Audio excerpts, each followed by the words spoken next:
आपको लगता है कैसे आप ये आपको ये कॉन्फिडेंस है कि पंजाब में, क्योंकि स्ट्रीट पावर की रियलिटी ये जो भी वजूहात हैं अभी तक समझ नहीं आ रही, निकलती नहीं स्ट्रीट पावर, मार कुटाई होती है, इस वजह से पीछे रहते हैं, लेकिन कैसे पता 8 सितंबर को भी ये नहीं होगा। देखें, सवाबी का जलसा हमारा 1 महीना 1.5 महीना पहले हुआ है, आई थिंक 5 जुलाई को था। केपी के, ठीक है, केपी में था, मगर सबसे ज्यादा लोग पंजाब के गए थे। अच्छा। और यहां तक मैं तो वहां मौजूद था, आप इंटरचेंज से लेकर जलसे तक वो कुछ 12 किलोमीटर मेरा ख्याल था, लेकिन आज मुझे लड़का बता रहा था कि 14 किलोमीटर वो टोटल जगह थी। फ्रेंडली एनवायरनमेंट थी ना, फ्रेंडली एनवायरनमेंट थी, ठीक बात नहीं, मैं केपी के मतलब वही कह रहा हूँ ना, इसका एक इम्पैक्ट ये भी था चूंकि फ्रेंडली एनवायरनमेंट थी, ठीक बात है आपकी। जितना जलसे में लोग मौजूद थे उससे ज्यादा बाहर थे, उससे डबल नहीं, वो सारे एरिया में थे, और इवन मोटरवे पे गाड़ियां चौक थी। ठीक हो गया। अब यहाँ भी ये पोजीशन है कि अभी से रास्ते बंद करने शुरू किए हुए हैं और भी कई चीजें हैं, लेकिन मैं ये एक्सपेक्ट कर रहा हूँ कि सवाबी के जलसे के बराबर यहाँ लोग होंगे, इर्रेस्पेक्टिव कि कितना रास्ते रोकते हैं, कहाँ से होता है, क्या करते हैं।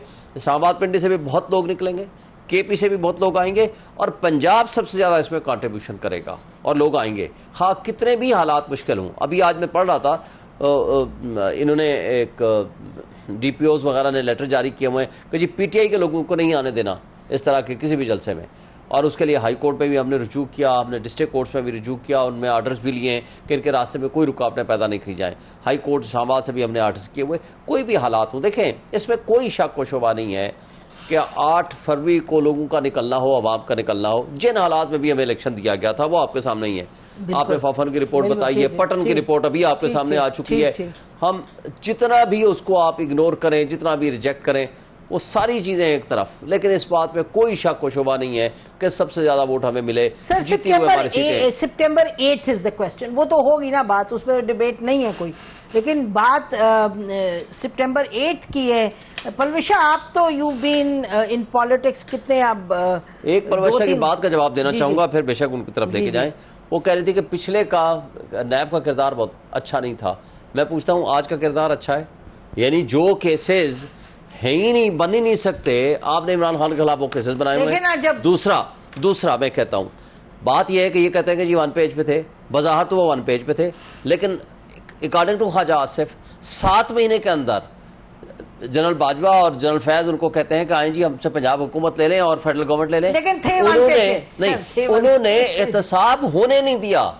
एहतसाब के तरीकाकार में जो रुकावटें पैदा की, मुझे बता दें आज भी एवन फील्ड डिपार्टमेंट किसका है? अच्छा, ये आज भी मुझे बता दें, इनके जो को उठा करके, इनका तो ये किरदार है, उनको हिलाल इम्तियाज और सितारा इम्तियाज दे रहे हैं, जो करप्शन में ना सिर्फ मुलव्वस थे, अच्छा, अभी जो हम बात कहीं और ले जाएंगे। देखिए ना, ये तो बात दुरुस्त है कि शायद खाकान अब्बासी को, ख्वाजा आसिफ को, मतलब कि किस किस को लेके बंद नहीं किया, ख्वाजा साद रफीक को, हर एक को, राना सनाउल्लाह को, मरियम को, तो लॉजिकल नहीं दिया ना। Chief justice of the supreme court said कि ये उनकी ख्वाजा ये जो साद रफीक और उनके भाई के केस में उन्होंने ये, उनके अल्फाज थे कि ये पॉलिटिकल इंजीनियरिंग के लिए इस्तेमाल होते हैं। और चीफ जस्टिस कौन थे?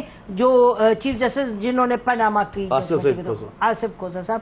तो वो ये गलत तो हुआ होगा, रिकॉर्ड इतना पत्थर, लेकिन आज तक जो कुछ चल रहा है, पनामा और उन्होंने लिखा कि there is no any element of G. अच्छा, मुझे परविशा पे जाने जी। परविशा, जरा बताइएगा कि ये जो मामला है सितंबर 8 का, आप इसको कैसे देख रही हैं as a political party, as somebody जो कि पॉलिटिक्स में रहे हैं, पार्टी जो बीबी की पार्टी है, जुल्फिकार भुट्टो साहब की पार्टी है, आप इनका हक बनता नहीं टू हैव अ जलसा? अब देखिए, ये एक जो इनका ट्रैक रिकॉर्ड इन्होंने 9 मई के बाद अपने ऊपर स्टिकर चिपका दी है, उसके बाद तो देखिए वो तो फिर बहुत से सवालात थे, और उन सवालात के जाहिर जवाबात जो हैं वो फिर इनको देने पड़ेंगे, और अगर वो सवालात के जवाबात इनको सेटिस्फाई करते हैं एडमिनिस्ट्रेशन को, तो वो क्यों नहीं जलसे की इजाजत देंगे। बाकी जलसा करना तो इनका काम है। अब बात यह है कि हमने देखा, अभी बड़ा अफसोसनाक बात था जो कुछ हुआ, और इसके नतीजे में सियासत जो है वो कई कदम पीछे चली गई। मैं जनरली समझती हूँ सियासत को धचका लगा, इस मुल्क में जमहूरियत को धचका लगा इन तमाम बातों से। लेकिन बहरहाल अब 8 मई को इतनी दूर तो है नहीं, तो 48 घंटे भी नहीं है, सही कह रही है। विल वेट एंड सी। नजर आ जाती है 48 घंटे पहले किसी भी सियासी जलसे की। सेनेट साहब, क्या डंडा तैयार है आप लोगों का?